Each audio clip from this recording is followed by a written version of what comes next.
2 weeks after this mom gave birth to twins, she heard heavy breathing coming from the baby's room. After bringing her newborn twins home from hospital, Casey Hurst laid them down to sleep.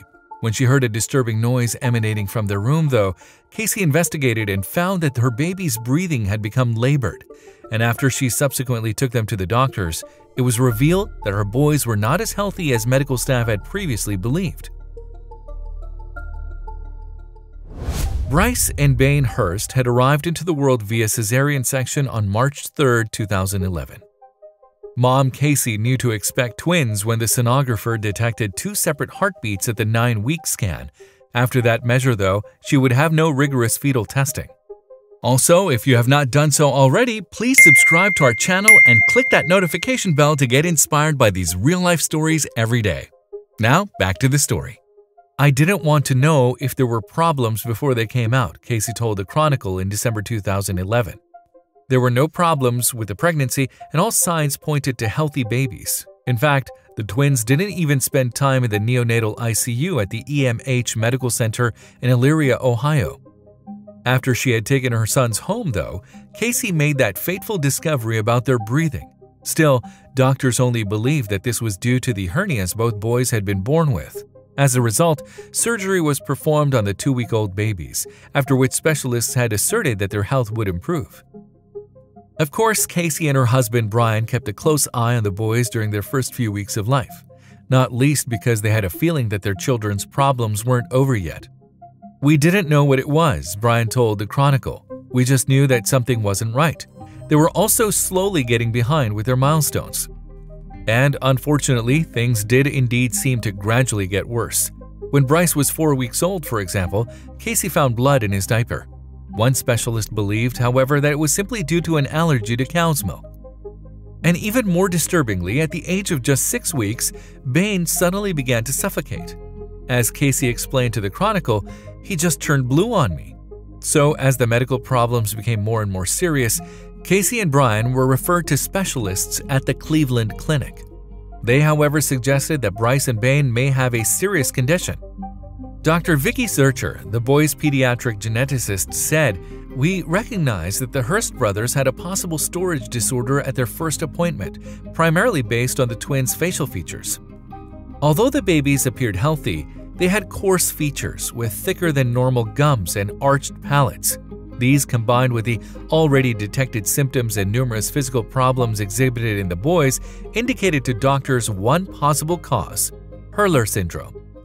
On November 1, 2011, that diagnosis was confirmed, and the prognosis for the pair was not good.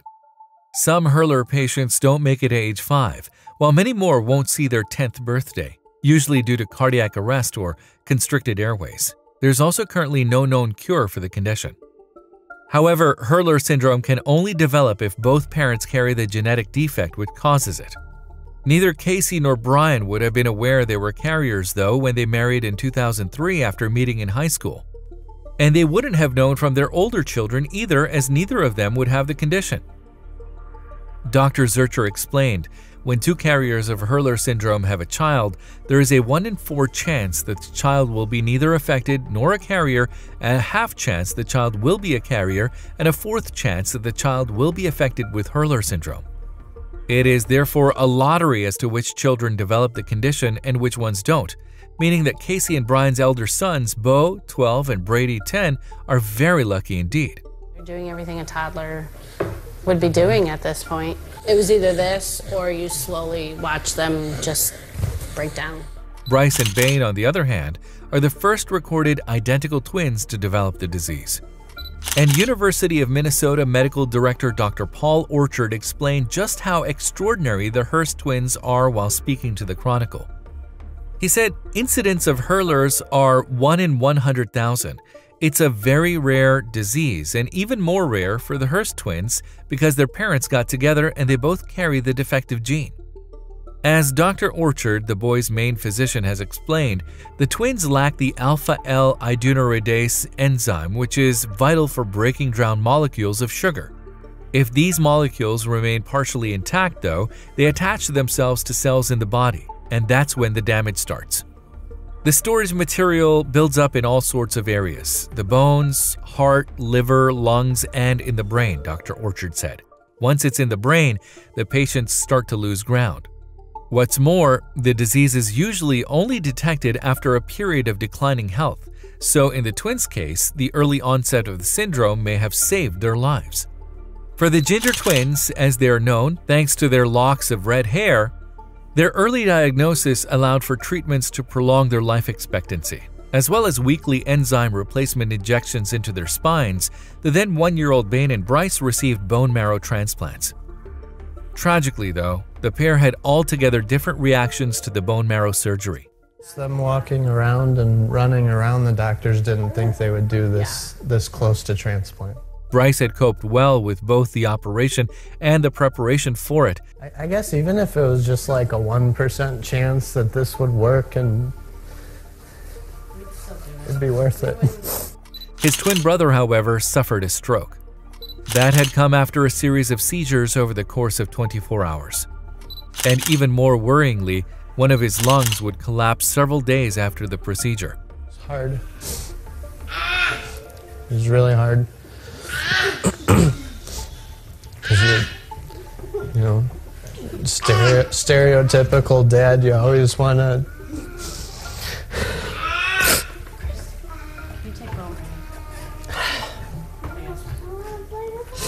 You always want to take care of your family, and